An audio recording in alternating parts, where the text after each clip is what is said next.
चलिए आगे बढ़ेंगे। नागौर में बजरी खनन को लेकर के दो गुटों के आपस में भिड़ने की खबर है। आपको बता दें कि बजरी खनन को लेकर दो गुट आपस में भिड़ गए। वर्चस्व की लड़ाई है। दरअसल पहले एक गुट ने तोड़फोड़ की, इस मामले में केस दर्ज किया गया। दूसरे गुट ने मेड़ता सिटी में बैठक बुलाई। बैठक में अब यह कहा जा रहा है दूसरे गुट की तरफ से कि आगे की रणनीति बनाएंगे।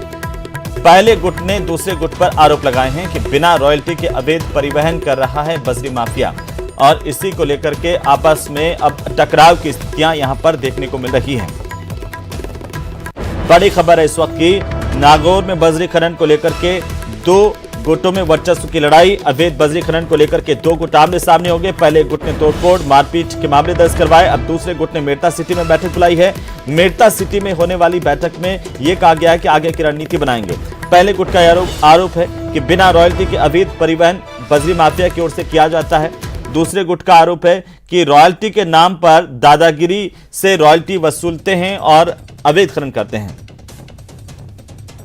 उपवन क्षेत्र है, आज तक शांतिप्रिय क्षेत्र रहा। पिछली 1 तारीख से मेघराज कंपनी एंड उनके कोई बजरी का टेंडर हुआ है। उसके विरोध में वो मेघराज एंड कंपनी की जो लोग हैं, यहाँ पे हजारों लोग आए हुए हैं, आतंक मचा रखा है।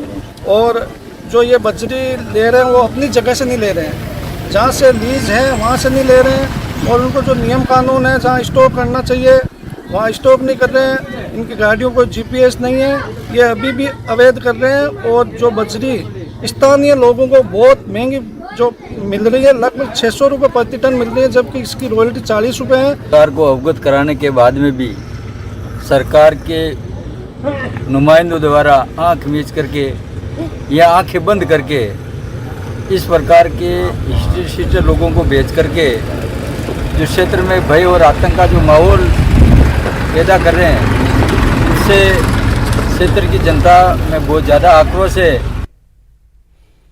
और इसी खबर पर ज्यादा जानकारी के साथ नागौर से हमारे संवाददाता महेंद्र बिश्नोई हमारे साथ जुड़ चुके हैं फोन लाइन पर। महेंद्र, आखिर क्या है ये पूरा मामला? एक दिन पहले ही हमने देखा कि बांसड़ा में किस तरीके से वारदात हुई और रॉयल्टी ठेकेदार पर आरोप लगाए थे। बजरी खनन का ये खेल आखिर क्या अब इस पूरे मामले को लेकर अपडेट है? देखिए, ये बजरी खनन का पूरा एक बड़ा खेल है। रिया बड़ी क्षेत्र है, यहाँ बजरी का बड़े पैमाने पर अवैध खनन कई सालों से हो रहा है। अब रॉयल्टी के ठेके हो चुके हैं, जिसके बाद दोनों पक्षों के बीच तनाव बढ़ गया। एक पक्ष है जिसके पास आज रॉयल्टी का ठेका है, तो दूसरा पक्ष वो है जो बजरी अवैध रूप से निकाल रहा है, लेकिन वो लड़के जो स्थानीय युवा है।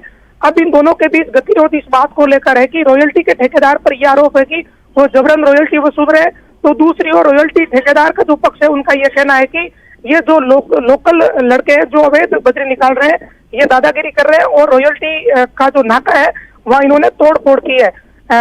कुल मिलाकर इसमें पूरा जो घटनाक्रम को अगर देखा जाए तो दोनों पक्ष वो है जो बजरी से जुड़े हुए हैं।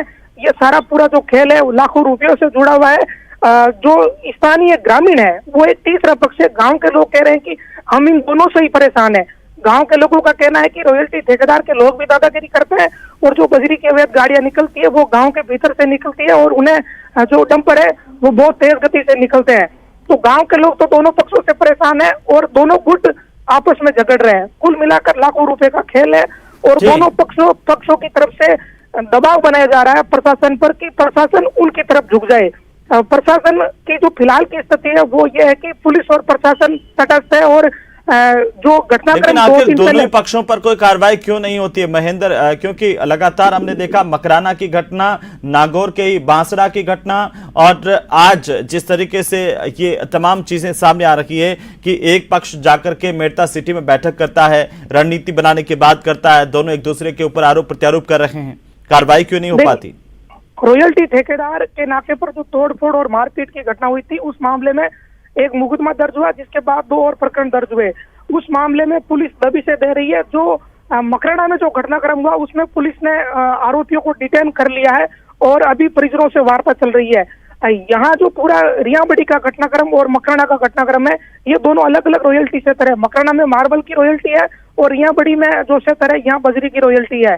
मकराना का घटनाक्रम एक हत्या हो गई थी बोलेरो से टक्कर मारकर, उस प्रकरण में आरोपी डिटेन कर लिया और परिजनों से वार्ता चल रही है। ये जो दूसरा प्रकरण है बजरी वाला, इसमें दोनों ही पक्ष वो है जी। जो ताकतवर है और दोनों पक्ष दबाव बनाने की कोशिश कर रहे हैं। ये दबाव की रणनीति है। बिल्कुल दोनों महेंद्र, अपने चलिए अपनी बहुत तरफ शुक्रिया से- तमाम जानकारी के लिए। लगातार अपडेट हम आपसे लेते रहेंगे। रिया के मामले को लेकर के अब